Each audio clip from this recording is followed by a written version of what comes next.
If your engine isn't running over smoothly, there may be some really simple reasons for it. Watch on to find out what they are.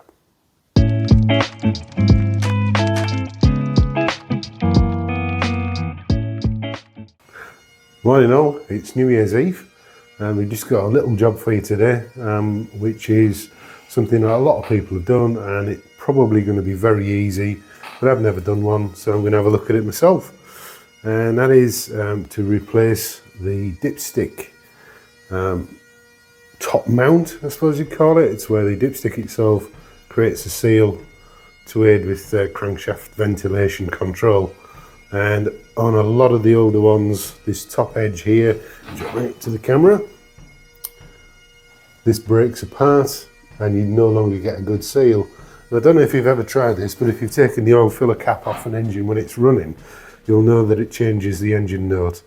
That's because crankcase ventilation systems nowadays are pretty sophisticated, and it requires the correct sort of balance and the right control for it to be effective. So in this video, we're going to be looking at some common, easy to fix solutions to rough engine idling. Of course, there are many reasons why an engine won't idle properly. It could be anything to do with the fuel system, the ignition system, lack of compression, and many others. But there are principally three reasons why an engine won't start. That's not necessarily to say that it'll run well, even with these three things in place, but not enough spark, not enough fuel, not enough air. There are, of course, millions of reasons on modern cars with all the technological advances that have been made why you haven't got enough spark, or why you haven't got enough fuel, or why you're having problems with your air. But those are the three primary things required, absolutely, to harness the power of an explosion in an internal combustion engine. Today we're going to look at some of the simpler causes and the things that you can check yourself at home to see if they might be the reason for an uneven idle. The first one I'm going to be looking at is the dipstick tube seal, which is where your dipstick actually plugs into, and it's the top of your dipstick tube. These are renowned for cracking over time. They get warm, they get hot, they get cold again, and the plastic shrinks, it grows, it contracts again, and eventually it'll break. And believe it or not, just this simple £9 item can be the difference between your engine running over evenly or having an uneven tick over and making you worry about more serious things. Positive crankcase ventilation is not a particularly new thing. It's about 40-50 years old, and I think it kicked off in the United States when they realised that all we were doing actually was ventilating the crankshaft to the open air, and obviously that led to a lot of discharge of fumes. Many of us aren't aware that the reason our oil gets dirty in our engines isn't because of the wear and tear on the materials inside there, the metal parts and bearings and things, although they probably contribute a bit. Mostly it's because of blow through. And you're probably aware of things called piston rings. When your piston in the cylinder gets blown down, these piston rings, there's usually three, there's two for compression and one for oil seal. These are meant to stop any of that energy and some of the unburnt materials going down into the crankcase itself.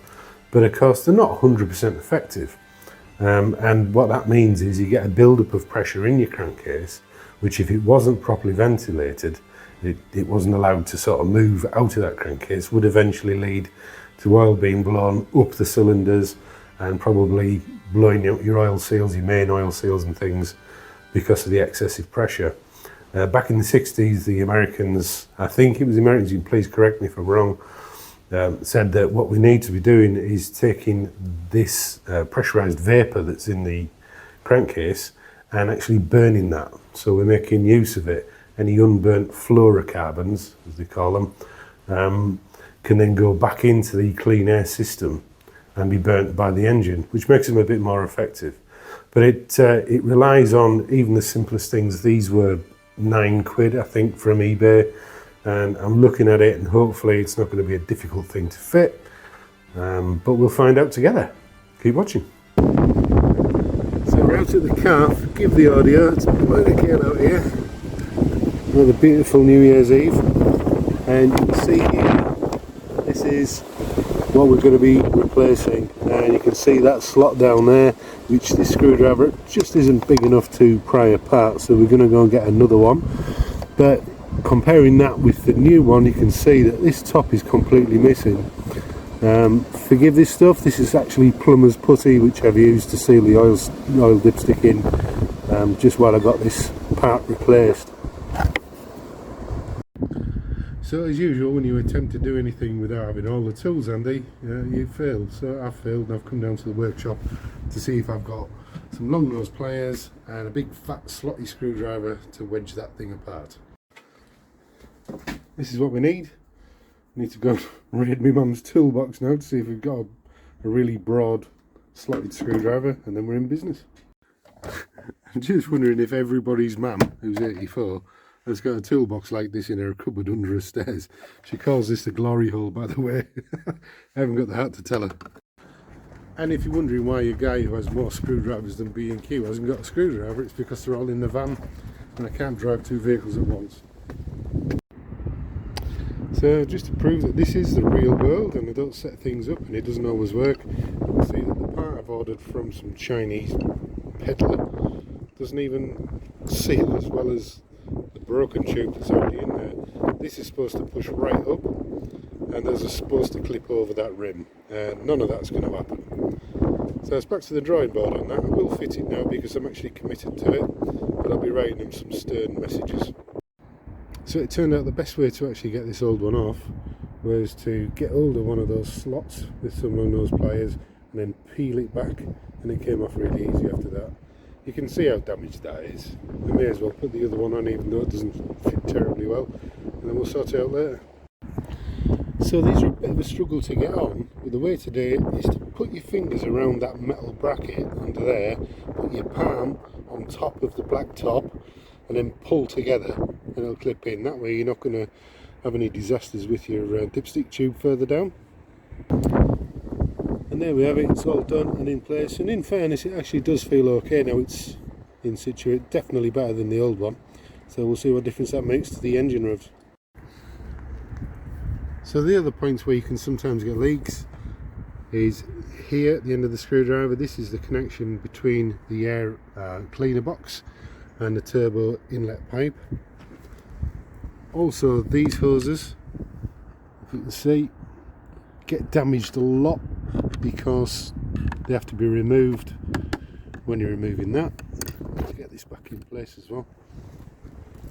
And on the other side you can't see it so well, but there's the same thing under there that plugs into that side of the manifold around about there. And these are for crankcase ventilation, and if they're not connected then you'll have vacuum problems from that.